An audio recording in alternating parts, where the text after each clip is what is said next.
Hey guys, welcome back to MMA Library. Today in MMA and UFC news. In a recent tweet, Daniel Cormier reacted to the events of UFC 280 and congratulated the new lightweight champ, Islam Makhachev. Congrats to the new champ, Makhachev MMA. Pure dominance. Great work to the entire team for helping him to become champ. Hats off to former champ Charles do Bronx. I believe he will be back. What a night UFC 280 was. Been years, champ, but I knew this day would come. UFC 280 was full of surprises. Let us know your favorite moment in the comment section below. In a recent interview, Sean O'Malley's coach, Tim Welch, had this to say about the criticisms behind O'Malley's recent win over Petr Yan. Here's the clip. But this is the strikes here. Round 1, Peter landed 19 strikes. Sugar landed 23. Round 2, Sugar landed 24 strikes. Or no, Peter landed 24. Sean landed 21. Round 3, Peter landed 15 strikes. And Sugar landed 40. And about put his lights out a couple times. But the takedowns, he got some takedowns, but he didn't do any damage. Peter was the one having to posture out of triangles, have to like fight off omoplatas. He got up every time. Thankfully, the judges are smart enough to see, like, yeah, he was getting the takedowns. He couldn't do any damage. But I think that proved a lot of people wrong. All the fans out there are the fans of the Sugar Show. Go back on some of those posts and see some of the posts they've posted about Sean and Peter, and look at all the people saying that Yan's just going to murk him. Yan's going to smoke him. There's no way Sugar can win. Following Islam Makhachev's win over Charles Oliveira this past weekend, Conor McGregor went off on a Twitter rant aimed at proving he could beat Islam inside the octagon. He followed that up with another tweet saying he was intrigued by the shutting down of Oliveira's style by Islam and that it wasn't personal. McGregor ended by saying that he has all the tools to beat Islam's style and highlights his kicks, his left hand, and wrist control he used in the Eddie Alvarez and Khabib fight. In a recent interview, Belal Muhammad discusses the possibility of a fight with Khamzat Chimaev next and how he wants it to go down. Here's the clip. You obviously called out Khamzat at the end, the big bad wolf. Is it that or the title shot next? Those are the two fights you want moving forward? Yeah, I think those are the only two that make sense. I feel like, what else do you need from me? Like I said, this is the 4th top 10 guy I'm fighting. Me and Leon have unfinished business. That fight ended because of him. I took it on short notice. Obviously, Usman, I do feel deserves a rematch, but if he's going to take some time off to let his brain heal, let him do that and let me and Leon fight. Other than that, I want to be on that card and I want to be fighting the next best guy. Well, I was going to ask you that. Dana kind of alluded that they might want to do Khamzat and Colby on the same London card. If Colby's not ready, would you want to fight Khamzat in London? I do not think Colby's going to be fighting. Like, Colby's out here and hiding. He's doing his own little thing. He's definitely not fighting Khamzat. The people talk about him like he's the next big thing, but who has he beaten that's won? Like, he's beating Masvidal on a 3-fight losing streak. He's beating Woodley on a 5-fight losing streak. Everybody he's fought and won, they're all coming off losing streaks. The only fight he had a good fight against was Usman, and then he ended up getting finished in that fight. Other than that, everybody else has been losses. He hasn't been fighting these top guys. I just beat Luque, that was on a 7-fight winning streak, and I just beat this guy who's on a 15-fight winning streak. I'm the only one fighting guys that are on winning streaks. In a recent video posted to social media, Khabib and his teammates were joined by Khamzat, and they seem to have squashed their beef.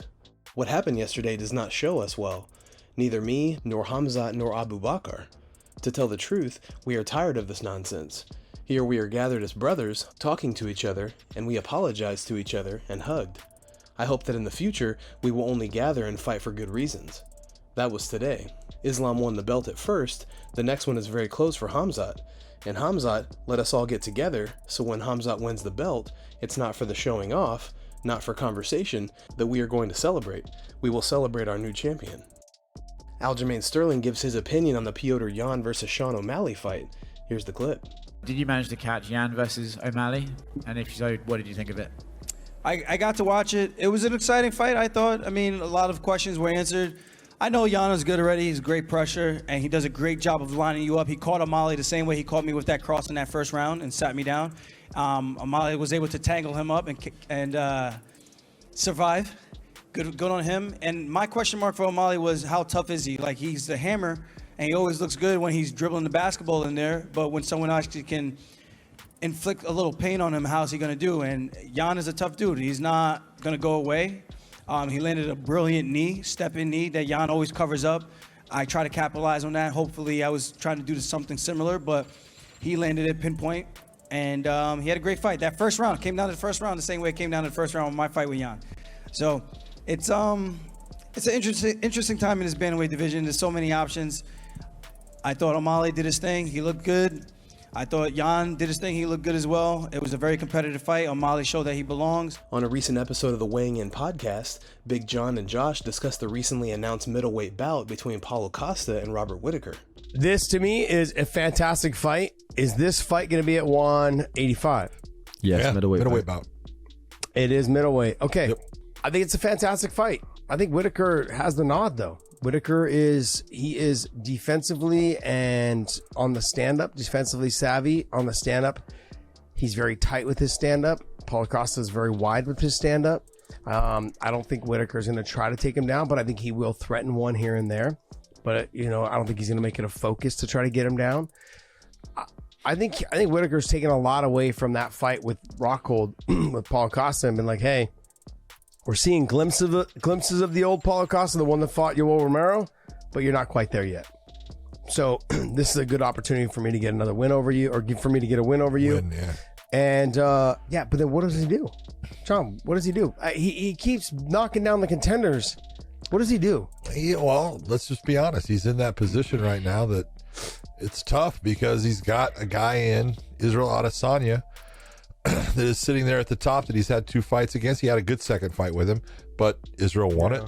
And you take a look, and it's 2 losses there. What he's really going to do and hoping for, there's a guy named Alex Pereira who's going to be fighting Israel. And the biggest fan of Alex Pereira at that moment, I think, will be Robert Whittaker, because that puts him back into that position to get a title shot. It does, but does it though? We've seen when long-standing champions, they get an automatic rematch. Well, that's true, and he could. He could be waiting for another year before he even gets an opportunity. If Pereira wins, you have to fight the rematch. Yeah. And the rematch goes, it's another year, and however long, those rematches could take a year itself. So he's got some time, man. What do you guys think about this matchup? And should the winner be next in line for a title shot? Let us know in the comments below. In a recent interview, Beneil Dariush states his case for a title shot following his victory over Mateusz Gamrot. Here's the clip. Khabib took a photo from the crowd of Islam and Gamrot and said, these two are going to be fighting one day, like as if it was going to be for the title. Do you feel like slighted by that kind of stuff? Do you feel like that's kind of the story of your career, that people aren't, giving you the proper due? I didn't know about that. And honestly, maybe he's right. Maybe they will. Young guys, I'm 50. I'm just kidding. Maybe he's right, but here's the thing. I'm not going anywhere.